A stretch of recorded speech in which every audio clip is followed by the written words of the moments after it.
Frère Graham, merci. Bonjour à tous et joyeux Noël à vous tous. Nous sommes si heureux d'être de retour ce matin ici au tabernacle pour être avec ce charmant petit groupe.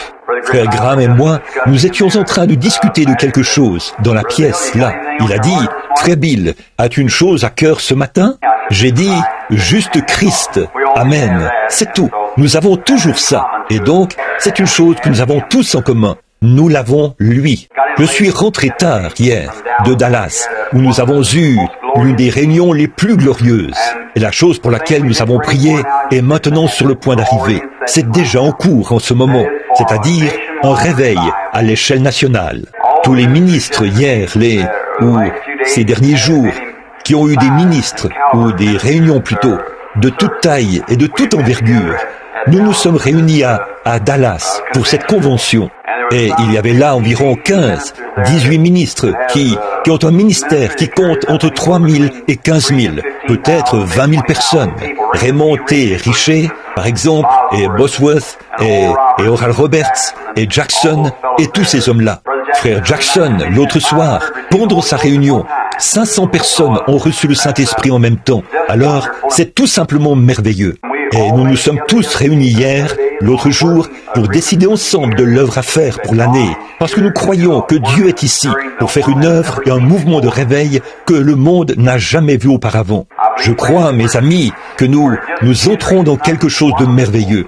Et ces ministres qui organiseront probablement tous les soirs, l'été prochain, si le Seigneur nous le permet, tous les soirs, il y aura 15 ou 16 ou peut-être plus. Grands tents dressés qui peuvent accueillir jusqu'à 8 ou 10 000 personnes, partout aux États-Unis, en même temps.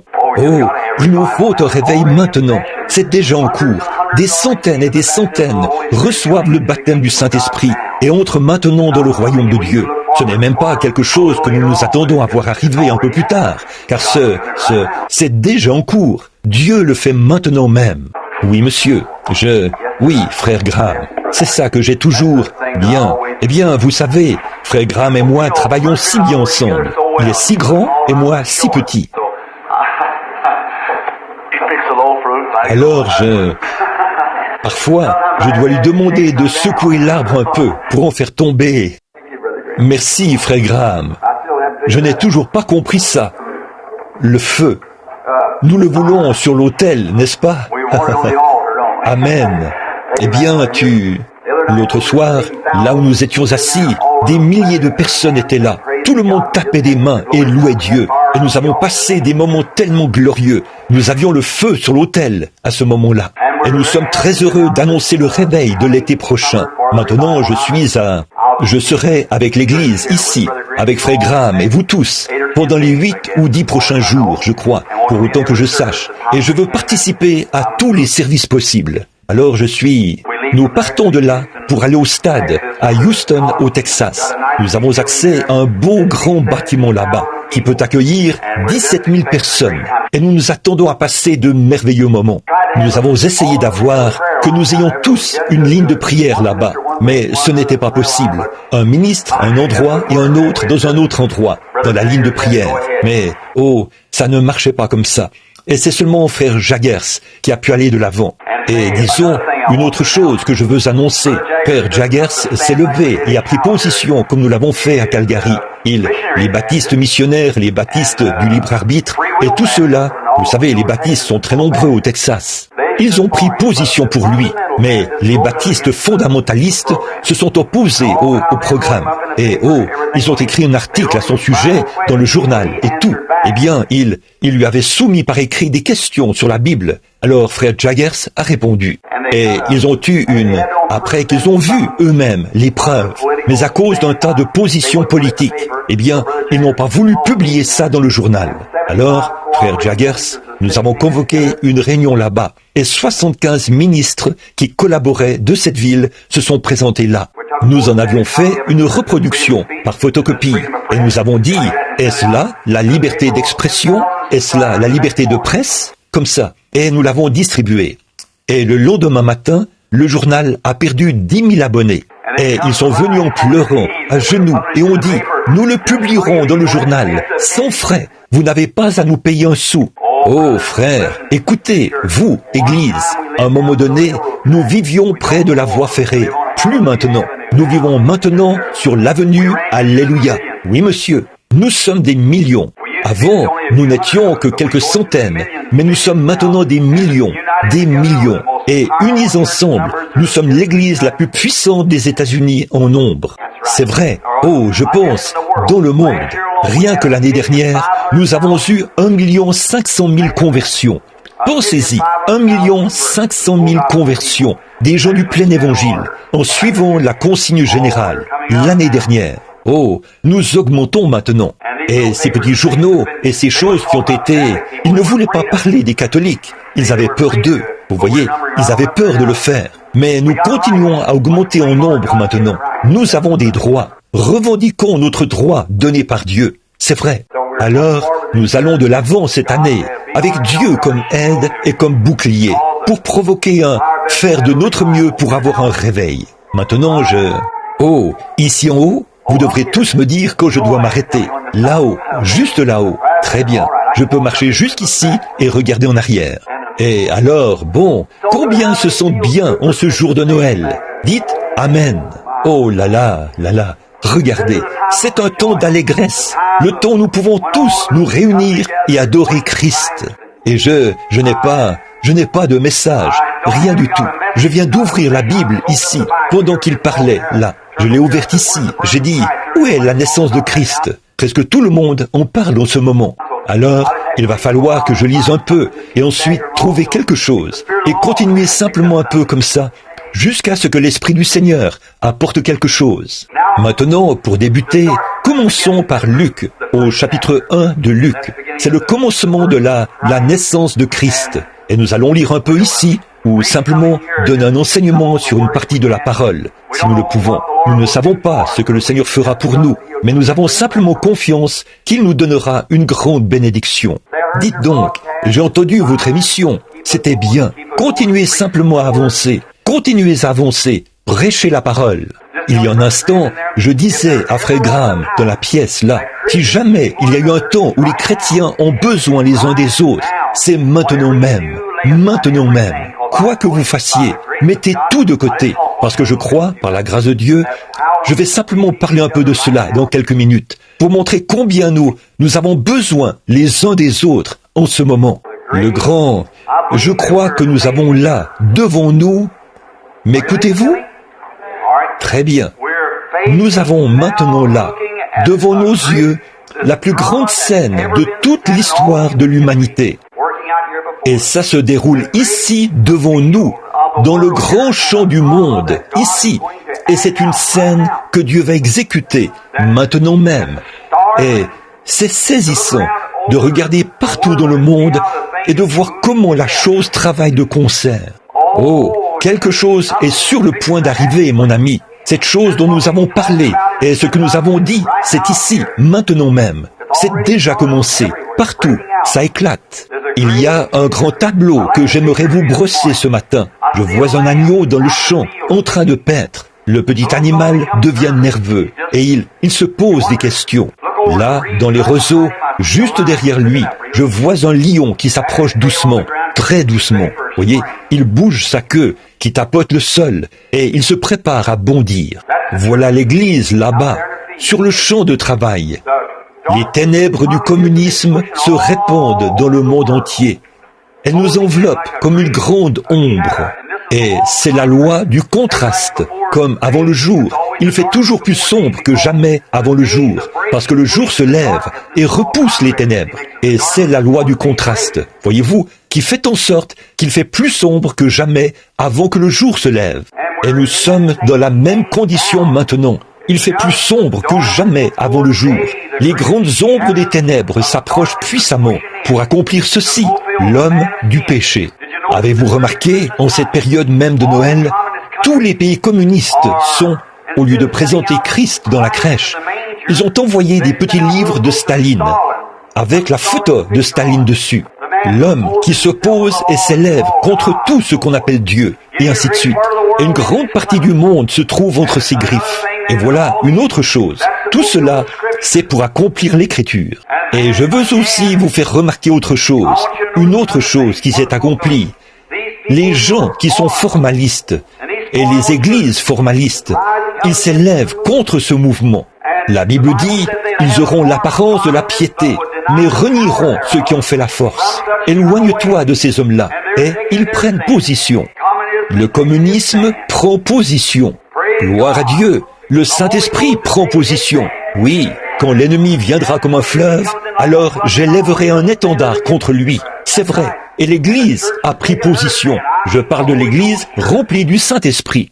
Or, c'est tout ce qui m'intéresse, mes amis, quand je suis ici. Ailleurs, je prie pour les malades.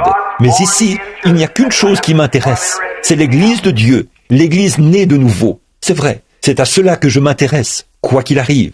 Je ne m'intéresse pas aux règlements et aux diacres et ainsi de suite, comme ça, ni aux directives des églises. Je m'intéresse au baptême du Saint-Esprit sur l'Église, en ce jour où nous vivons. Voilà le point fondamental. Voilà ce que nous cherchons. Juste un mot de prière maintenant.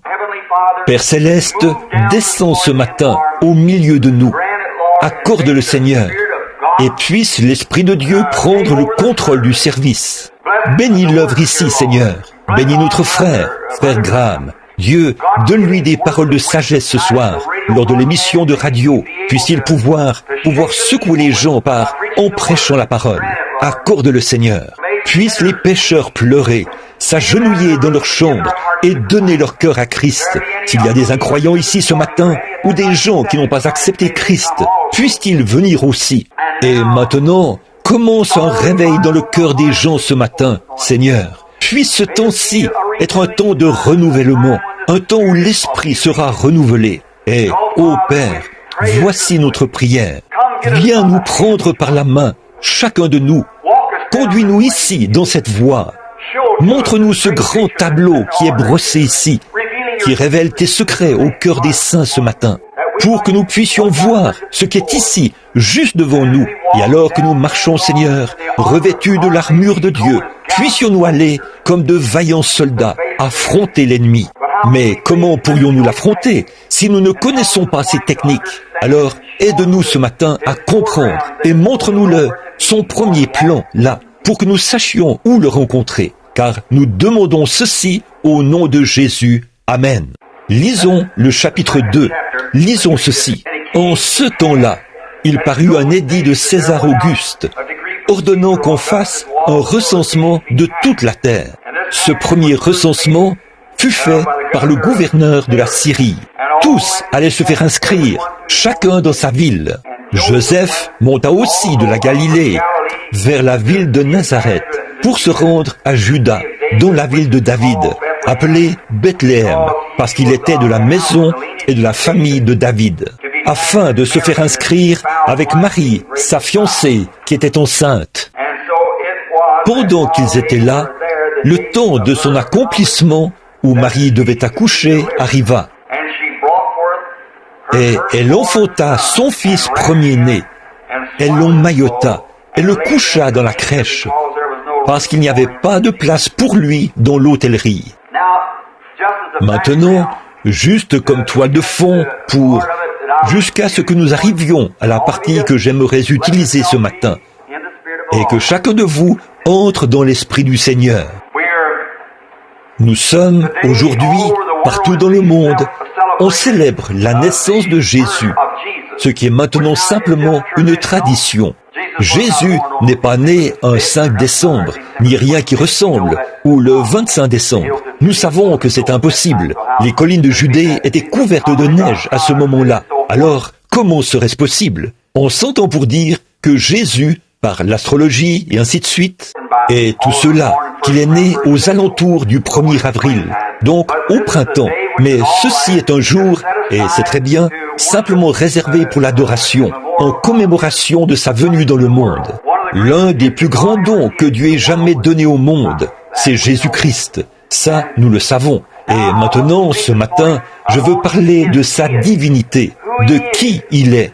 Tant de gens le considèrent comme un petit bébé, couché là dans le berceau, et ainsi de suite. Mais ce n'était qu'un des tableaux, ce n'était qu'une des toiles de fond qui sont présentées dans la scène, afin de démontrer ce qu'il est réellement, sa divinité. Et il a dit, dans les passages des Écritures qui parlent de sa venue, qu'on parlerait de lui dès l'époque de Jean. Déjà dans la Genèse, il était prophétisé que la postérité de la femme écraserait la tête du serpent, promettant cet enfant, Jésus-Christ. Et il a été depuis tous les prophètes, presque tous les prophètes qui ont écrit dans la Bible ont parlé de son premier et de son second avènement, quand il viendrait dans le monde. Jésus vient 3 fois. Il est venu la première fois pour racheter son Église. Il vient la deuxième fois pour recevoir son Église. Il vient la 3e fois avec son Église. Tout ce qui se trouve dans la Bible voyage par Trinité, par 3, mais tout cela dans un seul Christ. Souvenez-vous, la première fois pour racheter son Église, la deuxième fois pour recevoir son Église, la 3e fois avec son Église, en tant que roi et reine. Bon, de sa première venue, nous en parlerons juste un peu. Alors, de sa présence ici, et ensuite de sa seconde venue, nous en parlerons. Puis de la 3e fois, si le Seigneur le veut. Or, à cette époque-là, il y avait une grande persécution contre l'Église. César Auguste avait élaboré un grand plan, celui d'imposer tout le peuple. Et cela n'a été fait que dans un seul but, pour que la grande prophétie de Dieu s'accomplisse. La seule chose que vous avez à faire, quand vous voyez quelque chose dans la Bible qui vous semble un peu mystique et un peu superstitieux, donnez à Dieu un peu de temps. Dieu n'est pas pressé, c'est nous qui sommes pressés. Donnez juste un peu de temps à Dieu et vous verrez les vieilles roues prophétiques, les engrenages tourner pour compléter le tableau. Ça va se développer comme lorsque l'on développe une photo. Comme quelqu'un qui parlait l'autre jour, il a dit « Dieu, qu'était-il quand il était tout là-bas, il y a des millions et des millions d'années, quand il n'était pas comme l'espace ici. Puis il a abouti dans le Logos. Et ensuite, il est descendu du Logos, il est descendu en Christ. Vous voyez, c'est simplement Dieu qui descend comme ceci sur la terre, puis qui retourne directement en Dieu. Ne voyez-vous pas ce que je veux dire? En train de tourner, de descendre de l'espace, de l'éternité. Tout s'engraine, descend dans le Logos, du Logos là dans l'homme, pour ensuite revenir de nouveau, dans un seul but, racheter cet homme qui était tombé. Or, c'est pour ça qu'il est venu, pour être un rédempteur. Et avant que Dieu puisse être un rédempteur, il devait être, selon la loi, un parent rédempteur. Il devait nous être parents. Et Dieu, au commencement, a créé son premier homme. Il l'a fait esprit. Et l'esprit est la partie invisible de l'homme, qu'on ne voit pas. Or, Dieu a fait l'homme à son image. M'écoutez-vous? Très bien. Dieu a fait l'homme à son image. Et Dieu est esprit, dit la Bible. Et le premier homme qui était fait gouvernait toute la création, tout comme le Saint-Esprit gouverne l'Église aujourd'hui. Il dirigeait la création. Il dirigeait les animaux. Mais il n'y avait pas d'homme pour cultiver le sol. Alors Dieu a formé l'homme de la poussière de la terre. Et cet homme, il se peut qu'il lui ait donné des mains comme celles d'un singe. Il se peut qu'il lui ait donné des pieds comme ceux d'un ours. Quoi qu'il ait fait, il a simplement tout mis ensemble et a créé un homme. Mais quant à cet homme, Dieu a placé cet esprit immortel qui ne meurt jamais dans cet homme. Et il est devenu plus qu'une bête, il est devenu un homme. Et cet homme-là, c'est ce qui suscite, à mon avis, beaucoup de discussions de la part des athées et de différentes personnes. Mais l'heure est venue où Dieu répand sa lumière. Voici l'heure où Dieu est en train d'accomplir des choses. C'est vrai. Et donc maintenant, quand il discute, eh bien, ses pieds sont semblables à ceux d'un ours, et ses mains sont semblables à celles d'un primate, ou d'un singe, ou quelque chose de ce genre. Il cherche à dire qu'il tire son origine de là. Ça n'a aucun rapport. Ceci, c'est simplement le corps de chair dans lequel il habite. C'est comme une maison qui retournera dans la poussière de la terre. Mais l'esprit est immortel. Il vient de Dieu. C'est cela qui est à l'image de Dieu. Dieu est esprit. Cet homme a perdu son origine dans le jardin d'Éden. Ses relations avec Dieu, sa communion avec lui ont été coupées là-bas à cause du péché et de l'incrédulité. L'incrédulité à l'égard de quoi? De la parole de Dieu. Il a été peint un tableau à Ève un jour. Il lui était dit que tout serait beaucoup plus glorieux si elle laissait simplement tomber la parole de Dieu pour se tourner vers le raisonnement. On ne peut pas faire ça. Dieu, il y a une différence entre le raisonnement et la parole de Dieu. La parole de Dieu est vraie, le raisonnement est faux. On ne peut pas résoudre quoi que ce soit par le raisonnement. C'est vrai, notre cerveau n'est pas apte, et ne le sera jamais, à pénétrer la sagesse éternelle de Dieu. C'est pourquoi on ne peut pas raisonner ces choses. On doit les croire. C'est tout. Et donc, le tableau était présenté. C'est ce qui est arrivé là-bas, à notre premier père et à notre première mère. Puis, ils sont tombés. Cela a rompu la relation avec Dieu, et ils ont été chassés du jardin d'Éden. À partir de cette heure-là, Dieu s'est mis à crier en parcourant les jardins, à la recherche de son enfant perdu.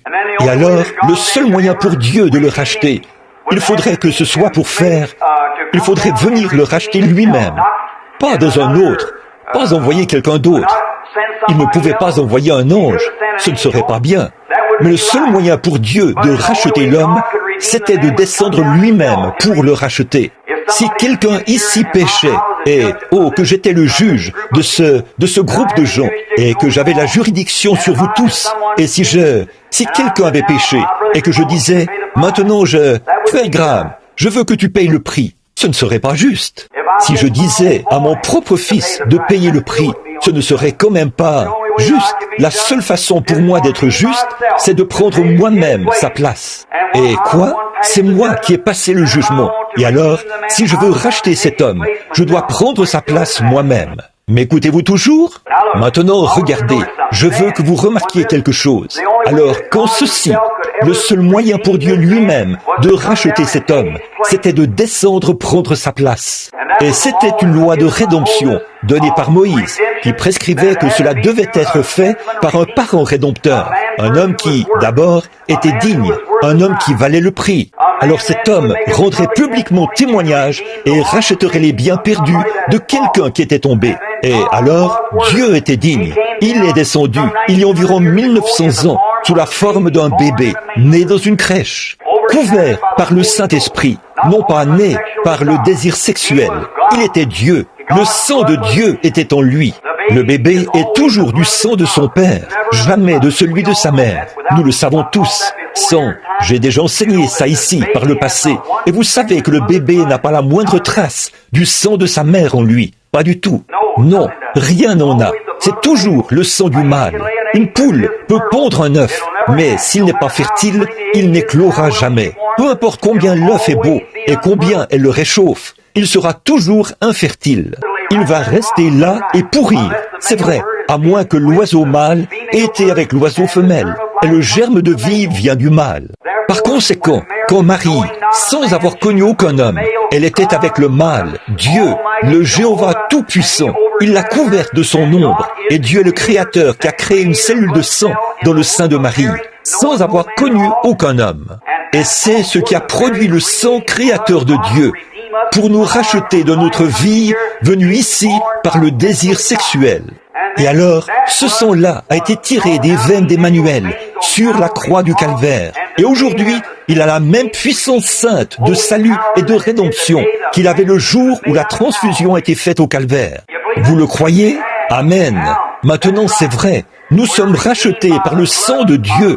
La Bible dit, nous sommes acquis par le sang, rachetés par le sang de Dieu. Comment se fait-il que ce soit le sang de Dieu? Dieu n'a pas de sang. Comment est-ce possible? Parce que c'était le sang créateur de Dieu qu'il avait créé pour nous racheter, et il est venu vivre dans le même corps qu'il avait créé. Par conséquent, il ne pouvait pas.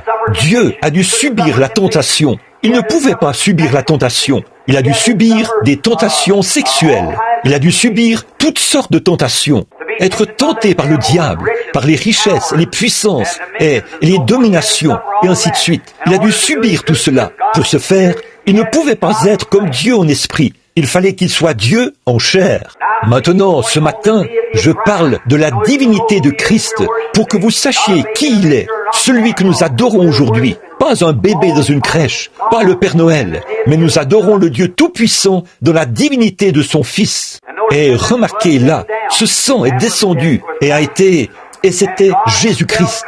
Dieu lui-même, quittant la forme esprit, est entré en Jésus-Christ. Et la Bible dit que Dieu était en Christ, réconciliant le monde avec lui-même. Pas vrai?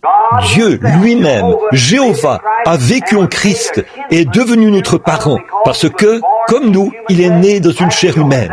Pas vrai? Les cellules de son sang ont été formées par Dieu, et les cellules de sa chair ont été formées dans le ventre de Marie, qui a mis l'enfant au monde. Alors Dieu est descendu, et il a vécu dans une chair humaine, et il était tenté en toutes choses comme nous. Croyez-vous cela? Très bien. Et alors, à ce moment-là, il a donné librement son sang. Il n'était pas obligé de le faire. Il a consenti à ce sacrifice. Il aurait pu monter directement dans la gloire. Il aurait pu être transfiguré, comme il avait été sur la montagne de la transfiguration, monter au ciel sans mourir pour nous. Mais il a bien voulu mourir pour nous. Il a donné librement son sang au calvaire. C'est vrai. Et il a choisi. Il était un homme de douleur, habitué à la souffrance. Et il a rendu publiquement témoignage. Dans le livre de Ruth, il y a là une très belle image de Boz, un type de Christ, et de Ruth, qui est allée dans un pays étranger comme rétrograde. Elle est sortie du pays et a ramené avec elle, je veux dire, Naomi. Et elle a ramené Ruth. Et quand Ruth est revenue, venait du pays de Moab. Et quand elle est revenue, elle était une Moabite. C'est vraiment une image de l'épouse des nations, de l'Église. Et quand Naomi était sur le point de partir, Naomi lui a dit, elle a embrassé et lui a dit de retourner auprès de son peuple. Elle a dit, j'irai avec toi vers ton peuple, que ton peuple soit mon peuple, que ta demeure soit ma demeure, que ton Dieu soit mon Dieu. Et rien d'autre que la mort ne nous séparera. Où tu mourras, je mourrai. Où tu seras enterré, je serai enterré. Voilà une image de l'Église des nations qui entre en Christ. En effet, autrefois, nous étions des étrangers, loin de Dieu. Seuls les Juifs étaient ceux qui devaient être sauvés.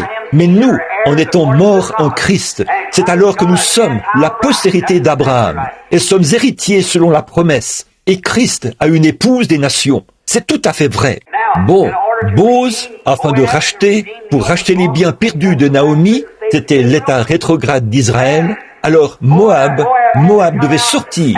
Et quand il est sorti, quand il est sorti, il a dû ôter son soulier devant les portes, devant les anciens, pour rendre publiquement témoignage qu'il avait racheté cette femme perdue et ses biens.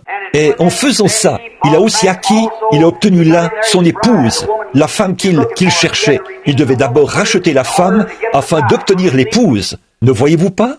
Et c'est la même chose que Christ a faite. Il a rendu publiquement témoignage aux portes de Jérusalem, quand il était battu, frappé, affligé, et a été conduit au calvaire, à la colline de Golgotha. Et il a baigné la colline de son propre sang, comme témoignage public qu'il avait racheté tous les biens déchus depuis le commencement, et qu'il a racheté son peuple de la malédiction du péché et de l'emprise de l'enfer. Et sachant qu'elle aurait besoin de quelque chose de plus dans les derniers jours que ce qu'elle avait là, il a dit, « Je ne vous laisserai pas orphelin, je prierai le Père, et il vous donnera un autre consolateur, c'est-à-dire le Saint-Esprit. Il demeurera éternellement avec vous. Encore un peu de temps, et le monde ne me verra plus. Mais je vais au ciel pour arranger cette chose-là, et je reviendrai, et je serai avec vous, et même en vous, jusqu'à la fin de l'âge. » C'est de ça que je parle. Vous m'entendez encore? Dites Amen. C'est vrai, c'est de ça que je parle maintenant. De lui qui revient dans sa puissance. Les âges se sont succédés. Oh, qui est-il? Oh, ce matin, il pense à un petit objet d'adoration, à une petite crèche là-bas, Ça, je ne pense pas à ça. Je pense à Christ, l'espérance de la gloire, dans nos cœurs ce matin, par le Saint-Esprit. C'est vrai. Oh, condamné par le monde. Chaque fois que Dieu est venu dans le monde, quand il est venu, le monde l'a haï. Ce qui arriva du temps de Noé arrivera de même à l'avènement du Fils de Dieu. Nous sommes en ce jour-là, mes amis. Et maintenant, remarquez, encore un peu de temps et le monde ne me verra plus. Mais vous me verrez, car je serai avec vous et même en vous jusqu'à la fin du monde. C'est vrai, il est ici maintenant. Et au jour, son grand tableau s'est toujours déroulé d'une certaine façon. Il faisait s'accomplir les mêmes choses que nous voyons maintenant. La grande scène est en place. Et nous sommes prêts maintenant à voir de grandes choses se produire. L'Église a été sortie du berceau. C'est vrai, les pentecôtistes l'ont secouée là-bas, il y a quelques années, alors que les gens jetaient des pierres et se moquaient et se riaient d'eux. Mais elle a maintenant atteint sa maturité. C'est tout à fait vrai. L'heure est arrivée. Alléluia! C'est vrai. C'est ça qui m'intéresse, de voir l'Église de Dieu se rassembler maintenant. On nous a chassés ici et chassés là. Mais l'heure vient où Dieu jette la couverture autour de nous tous pour nous attirer, car l'ennemi est à la porte. Alléluia! Oui, monsieur. Il a dit là de son peuple. Daniel a dit les grandes choses des derniers jours, quand ces choses arriveront. Oh, les grands exploits que les gens accompliront à ce moment-là. Les hommes de foi les accompliront en ce jour-là. Et l'heure est maintenant venue où la grande scène, le tableau de Dieu est présenté, de la pluie, de l'arrière-saison. Joël a dit, dans les derniers jours, je répandrai mon esprit sur toute chair. Vos fils et vos filles prophétiseront sur mes servantes et mes esclaves. Je répandrai mon esprit. Je ferai paraître des signes en haut dans le ciel et des signes en bas sur la terre, des colonnes de feu et des vapeurs de fumée. Il arrivera que, avant l'arrivée du jour du Seigneur, ce jour grand et redoutable, quiconque invoquera le nom du Seigneur sera sauvé. Jésus a dit là, ces choses que je fais, vous les ferez, et de plus grandes, car je m'en vais à mon Père. Alléluia, alléluia. Voici ce qu'il a dit là, dans la parole. Là, il a dit, si vous demeurez en moi et que ma parole demeure en vous, demandez ce que vous voudrez et cela vous sera accordé. Il y a quelques années, les gens d'ici ont dit, vous qui êtes là-bas au tabernacle, vous êtes des exaltés, vous êtes tous ceci, cela et autre chose. Vous êtes fous. Mais, oh là là, nous nous sommes tenus sur ce rocher qui est la vérité, jusqu'au baptême du Saint-Esprit. Et maintenant, la puissance du Dieu Tout-Puissant s'est formée dans l'Église. Elle se manifeste. Alléluia! J'attends le moment où Dieu va secouer toute la chose, partout. Père, c'est déjà en cours en ce moment même. C'est en cours, c'est vrai.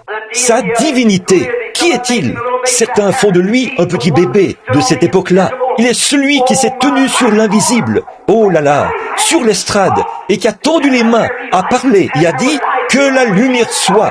Et la lumière fut. C'était Jésus-Christ, car il était dans le monde, et le monde a été fait par lui, et le monde ne l'a pas reconnu. Il est la divinité de Dieu. Regardez ce qu'il a fait à cette époque-là. Vous parlez de choses miraculeuses, là. Vous parlez de pousser des cris. Quand il a accompli les choses miraculeuses, pour créer les choses qui existent maintenant, à partir de choses qui n'étaient pas, il a parlé, et il en était ainsi. Et cette même puissance, ce même Christ, alléluia, les fondamentalistes et les gens qui nient la puissance de Dieu auront beau dire que c'est faux, mais cette même puissance qui a créé le monde par la parole est dans les gens qui ont le Saint-Esprit. C'est vrai, hommes et femmes, il est temps qu'on sache qui vous êtes. Le diable cherche à vous tenir cachés dans un coin. Il vous raconte que vous n'êtes qu'un petit peureux. Vous ne l'êtes pas. Vous êtes des fils et des filles de Dieu. La divinité n'est pas dans le ciel. Elle est en vous. Alléluia. Je sais que vous pensez que je suis fou, mais je vais vous dire quelque chose, frère. Quand vous prenez conscience que le Dieu Tout-Puissant vit en vous, la vie immortelle, je donne ma vie, Zoé, la vie de Dieu est dans l'être humain. Il s'est tenu là, à cette époque-là. Il est le créateur de toutes choses. Il a créé la vie, les grenouilles, oh, les abeilles, les canards, les poulets, les animaux. Il a créé toutes choses. Et rien de ce qui a été fait n'a été fait autrement que par lui. Qui? Christ, la divinité. Il a fait descendre des fléaux et tout au jour de l'Égypte. Qui? Christ. Il a fermé la gueule des lions. Il a éteint la violence du feu. Ils ont échappé au tranchant de l'épée. Ils ont ressuscité les morts du tombeau. Qui? Christ. Oh là là, qu'est-ce que ce sera? Qui est-il? Christ, la divinité. Et frères, sœurs, cette divinité est en vous. Encore un peu de temps et le monde ne me verra plus. Mais vous me verrez, car je serai avec vous et même en vous jusqu'à la fin de l'âge. Christ dans la crèche? Non, Christ en vous. Alléluia. Nous n'adorons pas Christ dans la crèche, mais Christ en vous, le Saint-Esprit, l'espérance de la vie. Alléluia. Le Créateur, Dieu lui-même qui habite dans l'être humain. Ce que nous serons n'a pas encore été manifesté, mais nous le verrons tel qu'il est, car nous serons semblables à lui, l'Esprit dans l'être humain. Il n'y a pas de place pour lui. Les gens ici qui disent qu'ils sont de Christ, que leur église est de Christ, ils vont à... Et qu'est-ce qui s'est passé hier soir? Ils ont ouvert leur cadeau de Noël. Voyons ce qu'il en est de papa. Il y avait sous le sapin de Noël de beaucoup d'hommes. Hier soir, il y avait une grande caisse de bière quelque part. Pas de place pour Jésus. Toute la place pour la bière. Maman a ouvert son cadeau. Un jeu de cartes. Pas de place pour Christ. Les cartes, c'est vrai, au lieu d'une petite Bible ou quelque chose comme ça pour les enfants. C'est un petit livre de G-Men ou un petit quelque chose comme ça. Pas de place pour Jésus. Au lieu d'aller à l'église, ils vont à un spectacle, à des danses et tout. Et ils se disent chrétiens. Frères, quand la divinité de Dieu, par le Saint-Esprit, entre dans le cœur humain, elle fait sortir tout ce que Christ n'a pas créé. Vous savez que c'est la vérité. Dieu, Christ, l'espérance de la gloire, en vous, pas dans le berceau, en vous. À un moment donné, Dieu était là, au commencement. Ensuite, il est venu en Moïse. Il est venu dans les enfants d'Israël. Il est venu dans le berceau. Mais maintenant, il l'adore comme s'il était quelque chose de la préhistoire, d'il y a très longtemps. Alors que Christ est en vous. Le voici aujourd'hui. Le Fils de Dieu avance. Sa grande église avance. Aujourd'hui, l'église a des soupers où on sert de la soupe, des soupers où on sert de la tarte. On veut voir qui peut s'habiller le mieux, qui entre dans l'église en grande pompe et avec gloire, qui a la meilleure église, les meilleurs sièges, qui peut jouer ceci, qui peut faire cela. Et pas de place. Chaque fois, ils ont autre chose à faire que de prier. Ils ne peuvent plus prier. Ils ont autre chose à faire. Ils ne peuvent plus prier. Ils ne peuvent tout simplement plus aimer ou servir Dieu comme ils le faisaient autrefois. Il n'y a pas de place pour lui à l'auberge. Et ceci, c'est le temps de la fin, mon ami. Il n'y a pas de place pour lui à l'auberge. Évidemment, je sais ce que signifiait cette auberge, mais je parle de cette auberge-ci. Mais la Bible dit, en ce jour-là, quand l'amandier fleurira, les désirs de l'homme cesseront, parce qu'il s'en va dans sa demeure éternelle, et les pleureurs parcourent les rues. Avant que la corde d'argent se brise, que le seau se rompe sur la source. Oh, miséricorde, mon ami. Mais le prophète a aussi dit, vers le soir, la lumière paraîtra. C'est vrai, le sentier de la gloire, là, tu le trouveras. C'est vrai, le temps du soir est venu. L'Église maintenant, qui autrefois était comme cette petite expérience de la crèche que nous avons vécue, en est maintenant au point où les gens prennent conscience que la divinité et la puissance du Dieu Tout-Puissant vivent dans l'être humain. Oh, frères, sœurs, laissez-moi vous parler au nom de Jésus ce matin. M'entendez-vous encore? Oh là là, laissez-moi vous dire quelque chose.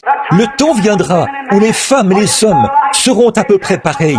Ils s'habillent de façon tellement semblable qu'on ne peut pas les distinguer l'un de l'autre. C'est vrai, toutes ces choses dans la Bible dont il est dit qu'elles arriveraient sont ici. C'est vrai, vous savez que c'est la vérité. Est-ce la vérité? Est-ce la vérité? Et ça l'est. C'est la vérité. Ils agissent de la même manière. Ils ont une apparence semblable. Jurent de la même manière. Parlent de la même manière. La Bible a dit qu'il en serait ainsi. Il a dit, dans les derniers jours, il y aurait des temps difficiles. Les hommes seraient égoïstes, s'aimant plus qu'ils aiment Dieu, déloyaux, calomniateurs. En sommes-nous là? C'est vrai. Oh, gloire à Dieu! Je sens quelque chose qui remue dans mon âme. Oh, quand je regarde là, ce qui arriva du temps de Noé arrivera de même à l'avènement du Fils de l'homme. Noé avait des fidèles à cette époque-là. Dieu a des fidèles aujourd'hui. L'heure vient, le cadre dans lequel se déroule cette grande scène. Hommes et femmes, si le Saint-Esprit habite en vous, le Christ qui est né il y a 1900 ans est arrivé à l'état d'homme fait. Il n'est jamais resté dans le berceau. Et aujourd'hui, en cette commémoration de son anniversaire, que font-ils? Ils prennent un arbre, ils l'abattent, ils en font un sapin de Noël pour les enfants. Mais ils pensent, c'est très bien, je ne m'y oppose pas. Mais le problème, c'est qu'ils mettent plus d'emphase sur l'arbre de Noël que sur Christ. Chris Kringle est partout dans le pays. Qui était-il? Un Allemand, un saint catholique qui a vécu il y a des années, un vieil homme qui faisait le bien. Et aujourd'hui, c'est presque devenu une adoration. C'est vrai, il n'y a pas de mal à en parler aux enfants ou ce que vous voulez faire en ce qui me concerne. Mais ce qu'il en est, c'est qu'il est si facile de tomber dans cette ornière de l'autre côté, de faire sortir Christ, les fondements véritables de Christ, de Noël. Et les hommes prennent Chris Kringle au lieu du vrai Noël. C'est vrai, Il n'y a pas de place pour lui à l'auberge. Tout est à sa place si nous avions le temps. Je sais qu'il se fait tard, et il se fait tard. Mais regardez, mes amis, l'heure est venue, et c'est maintenant même, où la grande scène de Dieu se déroule ici devant nous. Le Fils de Dieu qui était dans le berceau est maintenant dans le cœur. Il est la divinité de Dieu. Il est Dieu, le Créateur. Il a dit toutes choses. Il était dans le monde et le monde a été fait par lui. Et le monde ne l'a pas connu. Et aujourd'hui, c'est ça le problème de l'Église. L'espérance de la gloire, le baptême du Saint-Esprit est entré dans le cœur des gens et ils ne reconnaissent pas ce que c'est. Ils pensent que c'est une petite adhésion à l'Église ou quelque chose comme ça. Mais c'est Dieu, le Créateur, qui vit en vous et qui vous donne tout le pouvoir. Et vous êtes en possession de tout ce qu'il avait. Ainsi, vous avez en vous ce qu'il faut pour vous abstenir du mal, pour faire le bien, pour fuir le mal et vous tourner vers la justice, pour vous détourner des tentations. Toute méchanceté, haine, querelle, jalousie et ainsi de suite, détournez-vous-en, car cela l'ôterait de votre cœur. Si vous voulez le recevoir, l'embrasser et l'aimer, et le garder dans votre cœur et l'aimer.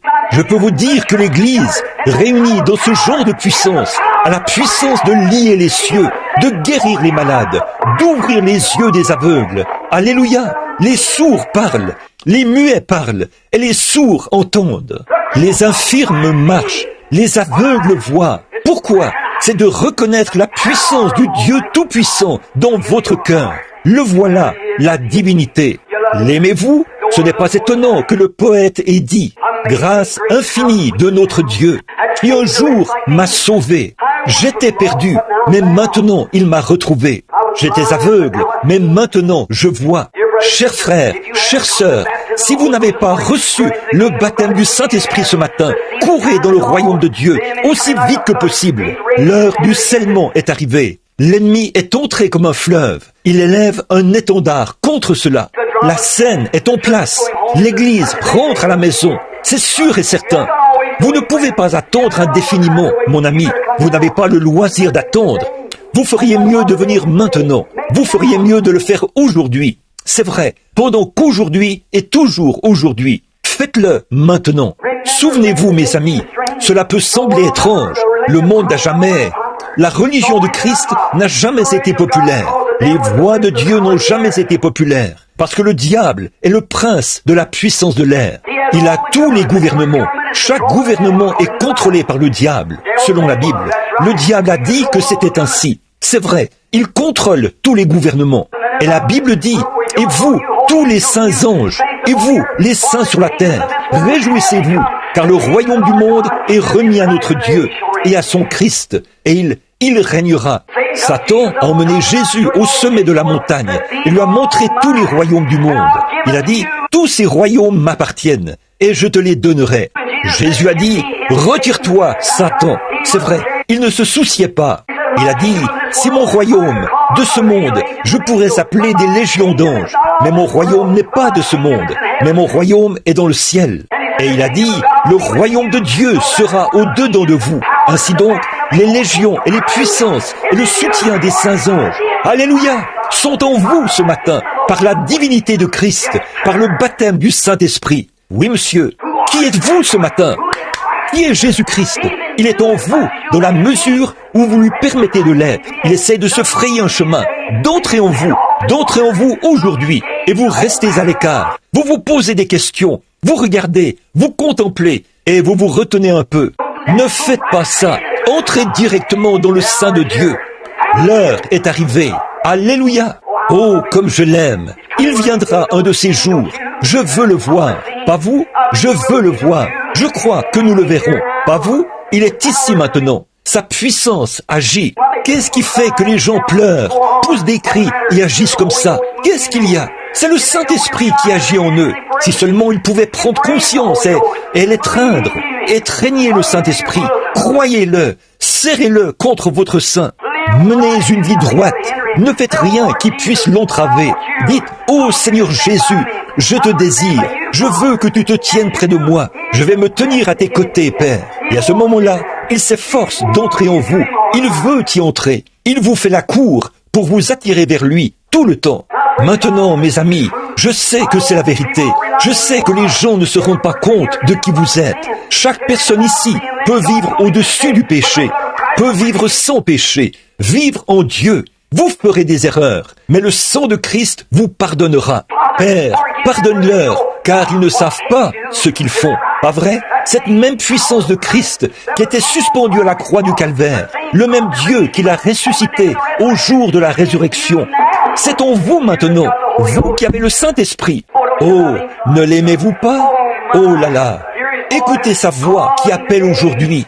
Amenez-le près de votre sein et dites, ou serrez-le contre votre sein et dites, maintenant Seigneur Jésus, j'ai été un peu différent, mais depuis ce jour de Noël, je me rends compte de qui tu es maintenant. Autrefois, je t'adorais en tant que petit bébé dans une crèche. Je t'ai vu là-bas, tout petit, il y a 1900 ans, et je me suis dit, oh, si j'avais pu monter à Jérusalem. Aujourd'hui, il se procure des laissez-passer et tout, pour aller voir le berceau, l'endroit où il est né, la même crèche. Mais mes amis, ce n'est pas là qu'il est né, c'est ici même qu'il est né. Dieu l'a fait descendre vers chacun de nous, et son être vivant vit en nous. Oh, le Créateur, la chose qui a créé le monde, créé les cieux, créé la terre, créé l'homme, se trouve dans chaque individu. Il y a le baptême du Saint-Esprit aujourd'hui. C'est ça qu'il faut. C'est ça le secret. Recevoir le Saint-Esprit. Il est en vous. Il est l'espérance de la gloire. Et regardez ici, dans l'Ancien Testament, comme je l'ai mentionné bien des fois, quand le contrat était rédigé, on le déchirait au-dessus du corps d'un animal mort. Et quand on réunissait ces deux contrats, ce contrat devait s'emboîter l'un dans l'autre.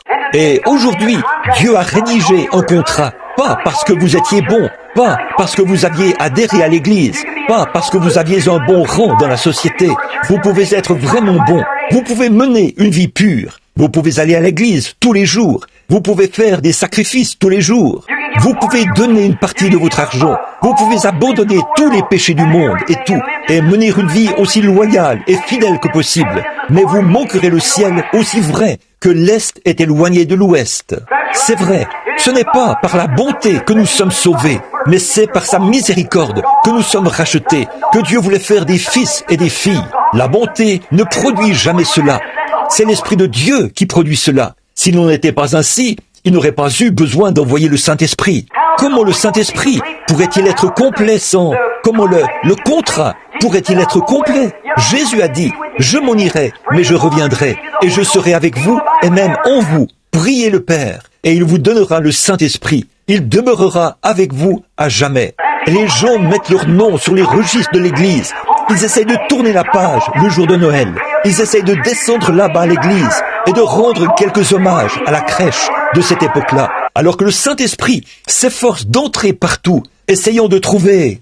Et le monde les a tellement aveuglés qu'ils s'avancent là et disent « Eh bien ça, c'est une bande d'exaltés, tout comme il en était du temps de Noé. Il en est de même maintenant. La venue du Fils de Dieu approche, c'est vrai. Et seulement ceux qui sont remplis du Saint-Esprit, qui ont la vie immortelle qui vit en eux, le Saint-Esprit, c'est ce type de gens-là qui sera enlevé d'ici, c'est sûr et certain. Il y avait quelque chose d'autre à propos de cette vieille petite arche, au temps de Noé, qui flottait au-dessus de l'eau. C'était un pouvoir attractif d'en haut. Il y avait une lumière au sommet, et c'était la gloire de Dieu qui brillait du haut du ciel dans cette chambre haute. Et je vous le dis aujourd'hui, mes amis, écoutez ma parole. Il y a un pouvoir attractif qui ne vient pas de l'Église, qui ne vient pas du pasteur, mais qui vient de la gloire. Le baptême du Saint-Esprit qui descend dans le bon canal pour faire monter une Église. Qu'est-ce que c'est? La puissance de Dieu, l'accès à sa vie, Zoé. Ces choses que je fais, vous les ferez aussi. Vous en ferez de plus grandes. Il a été persécuté, on a ri de lui, on s'est moqué de lui. Il est mort et il est allé dans la tombe.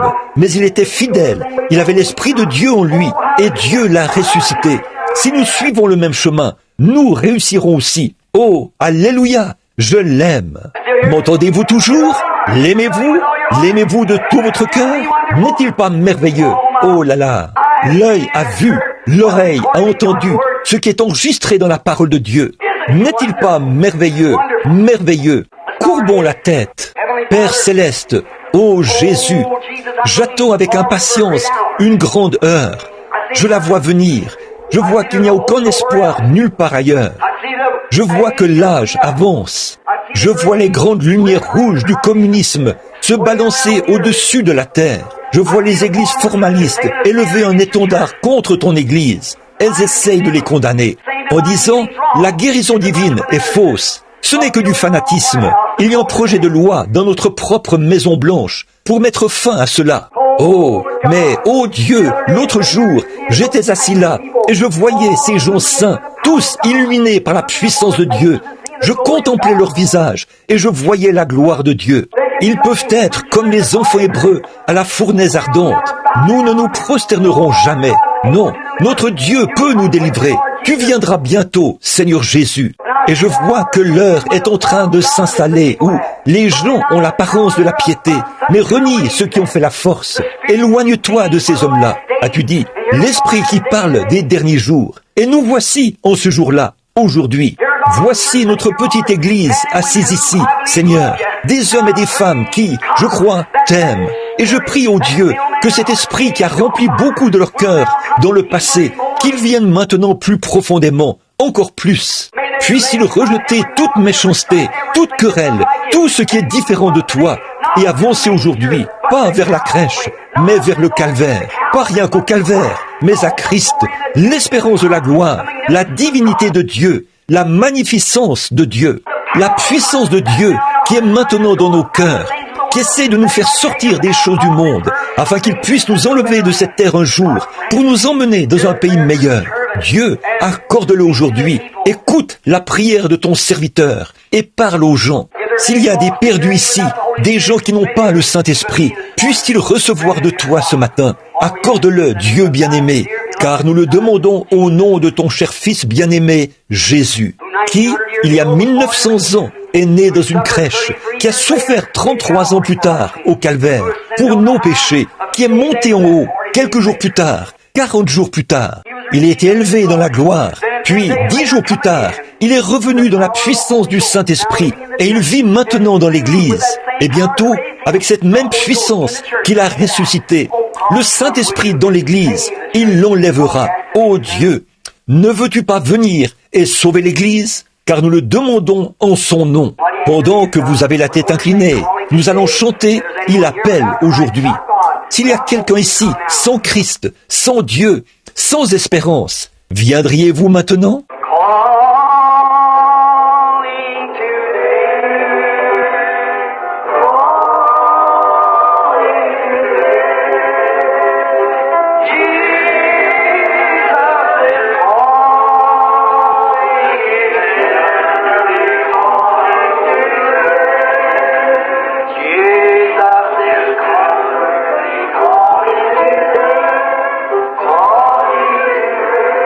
Êtes-vous sans Dieu, sans espérance, sans Christ? Êtes-vous conscient, chrétien, que vous n'avez pas la plénitude de la vie de la parole de Dieu? Ne voulez-vous pas venir?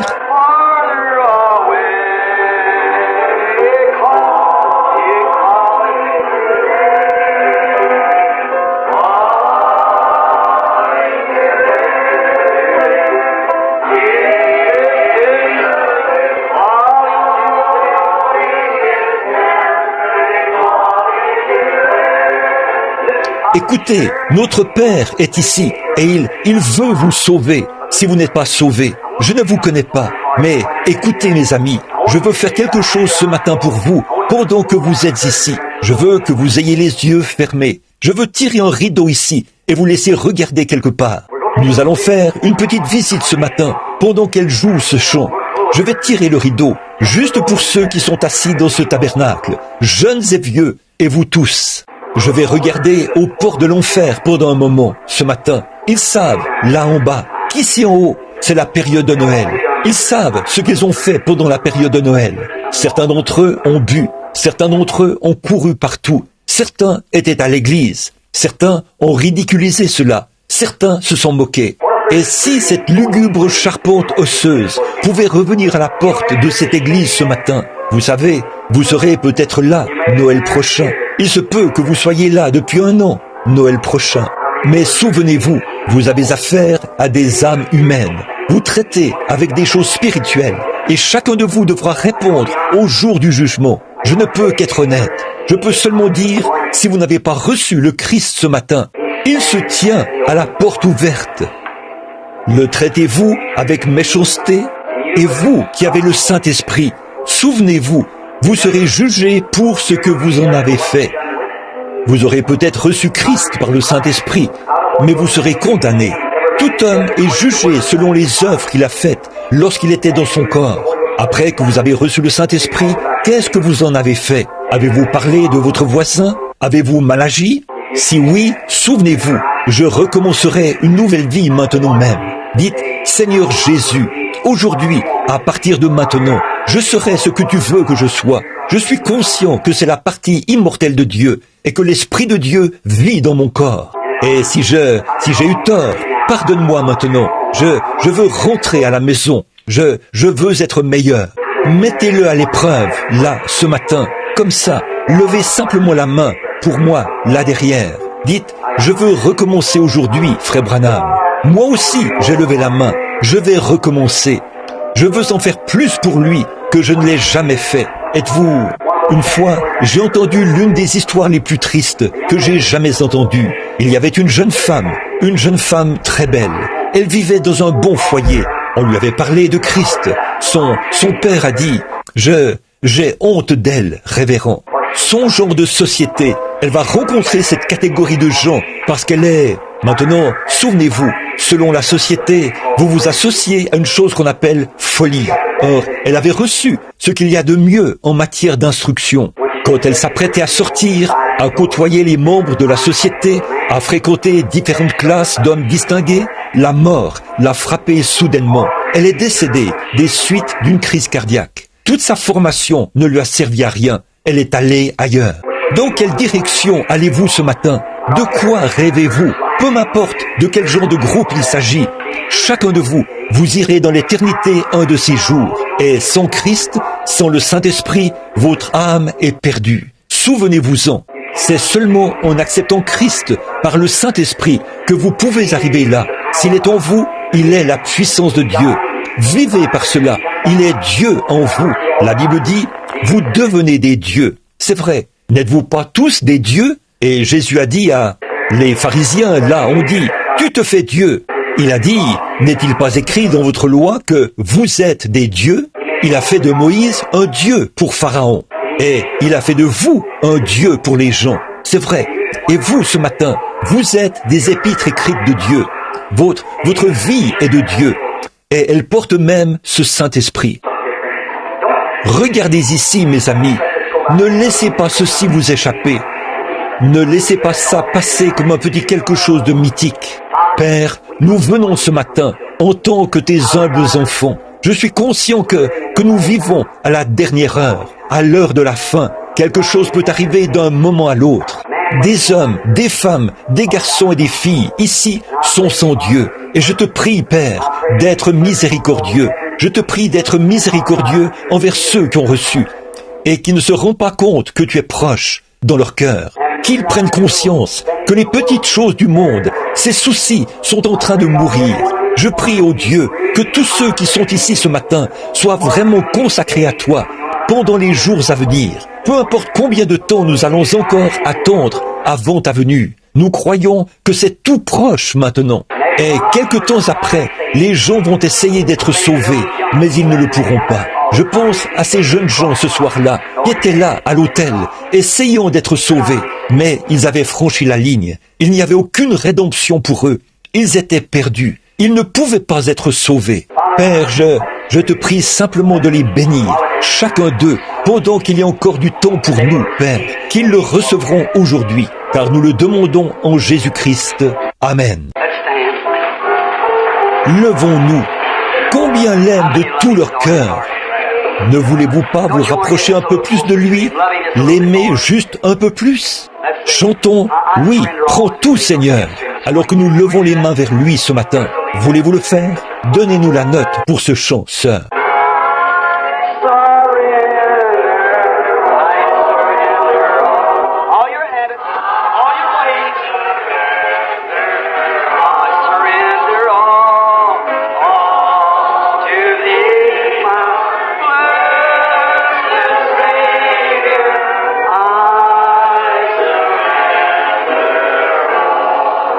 Êtes-vous vraiment sincère?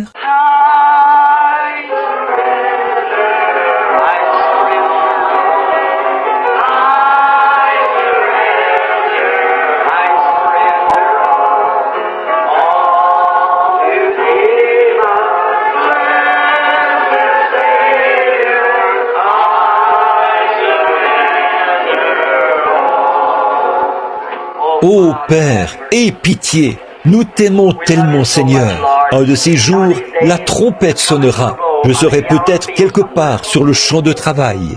Seigneur, je penserai à l'église à ce moment-là. Quand les vents se mettront à hurler, le monde à s'agiter. Certains diront, qu'est-ce qui se passe? Les cieux deviendront rouges. L'heure du jugement est proche. Je vais penser, oh, où est frère Graham? Où est? Oh, ils sont à la maison. Mais Père, alors, au bout d'un moment, nous entendrons un son comme jamais auparavant, la trompette. L'ange sonne de la trompette. Oh Dieu, ceux qui sont entrés dans la chambre de la mort ressusciteront. Oh, on entendra les gens crier. Qu'est-ce qui se passe avec le monde? Nous ne pouvons pas rester tranquilles. Et la terre est secouée. Et alors, nous serons tous ensemble enlevés pour aller à sa rencontre dans les airs. Oh Père, si la mort doit venir nous prendre avant ce moment-là, je veux dire la mort naturelle de cette séparation terrestre ici, puissions-nous entrer dans ces chambres avec une foi vaillante, nous enveloppons de la robe de Christ, le Saint-Esprit. Un jour, nous devrons en arriver là, Père, et je me rends compte que je dois aussi passer par là. C'est juste là, devant moi, quelque part, cette heure où j'entrerai dans la chambre de la mort. Quand j'entendrai ma sentence, je ne veux pas partir comme un lâche. Je veux y aller comme toi. Tu y es allé, Seigneur. Je n'essaie pas de m'envelopper de ma propre robe, mais bien de m'envelopper de la robe de Christ, le Saint-Esprit, comme Paul l'a fait, et dire, mort, où est ton aiguillon? Tombe, où est ta victoire? Entrez dans cette chambre obscure, parmi ceux qui sont morts. Là, nous serons à l'écoute de sa voix, celle de l'archange qui retentira, et nous serons appelés à sortir d'entre les morts pour retrouver nos bien-aimés. Oh Seigneur, si nous manquons d'avoir cela dans la vie n'aura aucune valeur pour nous. Nous aurons échoué. Mais si nous trouvons celui qui est précieux dans notre cœur, alors nous avons trouvé tout le dessein de Dieu. Oh, comme nous l'aimons ce matin. Puisse chaque chrétien ce matin voir rapidement la vision, Seigneur. Il se fait tard maintenant, et je te prie de leur permettre de voir la vision et de s'emparer de la vie aujourd'hui et de vivre pour toujours, car nous le demandons au nom de Jésus. Amen. Vous vous aimez les uns les autres? Retournez-vous et serrez-vous la main les uns les autres. Dites que Dieu vous bénisse, que Christ soit avec vous, au lieu de Joyeux Noël. Dites que Christ soit avec vous, alors que vous vous retournez. Maintenant, ne partez pas. Retournez-vous simplement. Simplement, dites que Christ soit avec vous. Que Christ soit avec vous. Maintenant, juste un instant.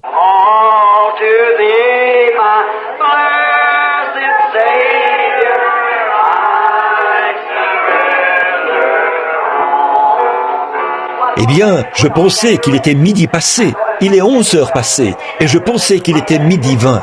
Juste, que dites-vous? Amen. Est-ce que tout le monde aime le Seigneur?